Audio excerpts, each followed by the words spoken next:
Doutor Átila, essa repercussão negativa, tanto junto à comunidade econômica europeia quanto nos Estados Unidos, isso aí pode produzir algum reflexo politicamente, internamente?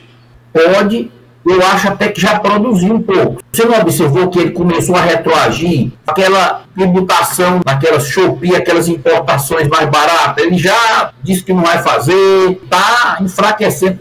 Isso aí eu vejo. Ele modulou a fala com o pessoal aí da Romênia também por isso, porque o barulho fora foi grande. Se esse barulho fosse repercutido aqui por uma imprensa mais crítica a ele, aí seria 5, 6 vezes maior a repercussão. Vocês se lembram que o Bolsonaro foi no encontro da ONU, e como aquelas reuniões são uma em cima da outra, para não ir para um restaurante que você tem que pedir, esperar, ele foi para aqueles lugares em que você compra um pedaço de pizza no papel e come. Isso foi colocado aqui como uma coisa do outro mundo, sendo que tinha outras figuras de Estado da Bélgica e de outros campos que estavam lá também.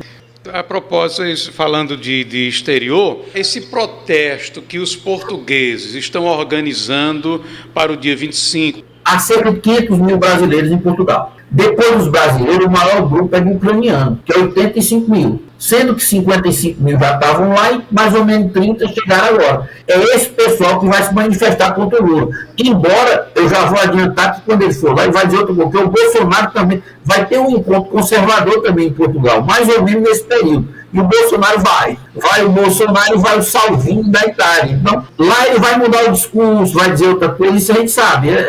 É altamente previsível. Agora, como é que o senhor avalia a reação da população brasileira? Essas idas e vindas, essa postura claudicante de Lula. O que acontece é o seguinte, o Lula, eu falei daquele aspecto do Lula, o Lula que tem uma atuação no mundo operário como sindicalista, mas ele tem algo que os outros não têm. É a história do nordestino paupérrimo que chegou no Nordeste. Isso gera, alimentado por uma cultura de vitimismo, isso gera aqui uma relação assimétrica. Então, quando o Lula fala uma besteira, é como se você dissesse, não, ele é mais ou menos autorizado a dizer, ele não queria dizer bem isso. Há um tratamento dele como se fosse um menor de idade, que pode mudar de ideia, que erra, mas no fundo ele é bonzinho. Esse jogo aí, ele é um mestre. Isso aí não tem quem consiga competir com ele, não, entendeu? Ele joga bem, você não leva muito a sério o que ele está dizendo, o povo vê assim, no essencial, ele provê esses bens de subsistência, então ele é um cara legal, e aí não presta muita atenção no que ele está dizendo. E às vezes nem ele nem presta. Ele era mais estratégico em outros momentos. Agora ele está falando mesmo, diz o que pensa, só que existe um segmento letrado, universitário, que quando ele comete um erro desse, trata de explicar de uma forma mais aceitável a coisa. Por exemplo, você está falando dessa secretária que defende o aborto. A da Dilma, que era a Mena Couto, certo? Ela adotou uma postura mais radical, porque naquela época a Dilma se elegeu dizendo que não ia aprovar aborto, que as acusações contra ela eram falsas, embora tivesse gravações que ela dizia que era uma questão de saúde pública e que era para ser resolvida pelo Estado. Aí veio a ministra que ela colocou depois, em tese, ela teria que botar uma pessoa, mesmo que fosse defensora do aborto, que não vocalizasse tanto. Só que a outra que ela botou no direito da mulher, ela disse o seguinte, que não precisava de aborto, porque na guerrilha ela aprendeu uma técnica que a própria mulher exterminava o menino, então você não precisava ir com o SUS, não, quer dizer, ela foi pior. Essa aí já está melhor que a outra, infelizmente, sob o ponto de vista de quem defende o aborto. É claro que eu não defendo, eu sou contra, mas eu estou só dizendo que para você decifrar essas confusões todas para o povo é complicado. Você acha que o Lula, ele teve 81% por voto do Piauí, foi o estado que ele teve mais votos. Será que esse 81% é a favor do aborto? Eu não acredito. As pessoas que eu conheço daqui do Ceará, são em sua esmagadora maioria contra. Mas é porque essa mensagem não é levada de uma forma assim direta. O grande problema é que o segmento político não colocou também essas questões de uma forma muito clara. A velha argumentação, não, eu pessoalmente sou contra o aborto, mas isso aí é uma questão de saúde pública. Ou é uma coisa ruim para a sociedade, entendeu? Injusta, e nós não queremos, ou se concorda com a eliminação dos seres humanos. Basicamente tem que ser colocado assim. Só que por muito tempo os adversários do PT e da esquerda não eram pessoas frontalmente contra eles e colocavam o Tucano. O Tucano Mas não é, aí fica. E no povão, isso aí o povão, ele geralmente gosta do preto no branco, ele quer entender. Se você sofisticar muito, ele fica sem entender o que você está querendo dizer. Ou você é direto, como o PT, nessas regiões nossas aqui, tem um enraizamento muito grande, a oposição evita de ser direta, porque ela tem medo de perder por conta disso. Mas se ela tivesse sustentado isso, viesse sustentando esse discurso há mais tempo, ela já estaria no poder, já teria tirado o PT do poder. Eu digo PT, mas eu sei que vários estados não são do PT, mas é gente que participa da esquerda, que de algum modo está ligado ao PT. O Palácio da Alvorada comprou R$379 mil de imóveis, uma lista de 11 móveis, incluindo uma cama de R$42 mil, um sofá reclinável de 65. Essas contradições parecem que não chegam nas pessoas mais simples, doutor Átila.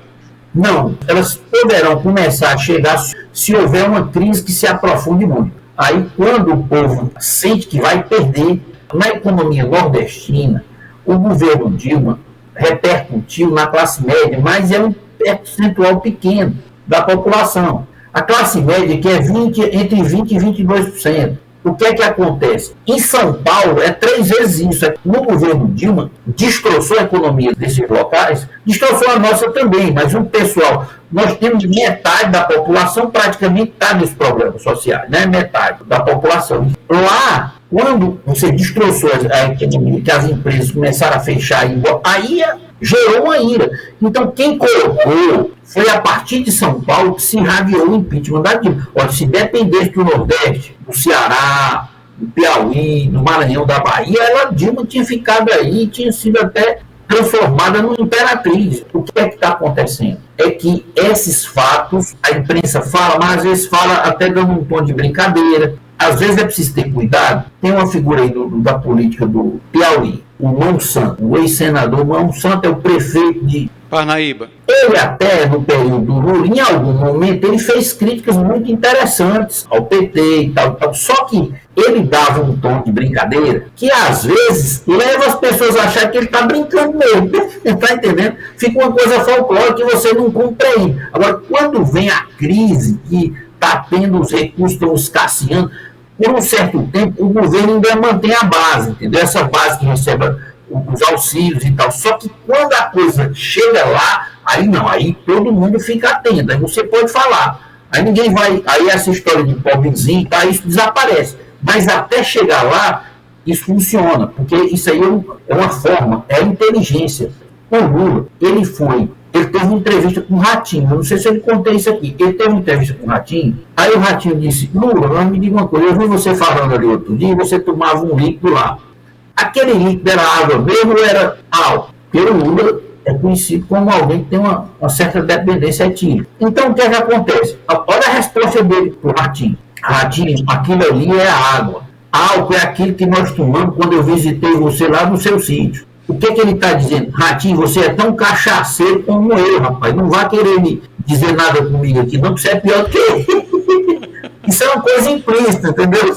Porque o cara é inteligente, ele está dizendo, ó, aquela cachaçada que a gente toma ali é cachaça mesmo. Agora, aquele outro não é água. Então ele está dizendo, rapaz, tu é cachaceiro, não se mete a querer me condenar, não, porque você é pior do que ele.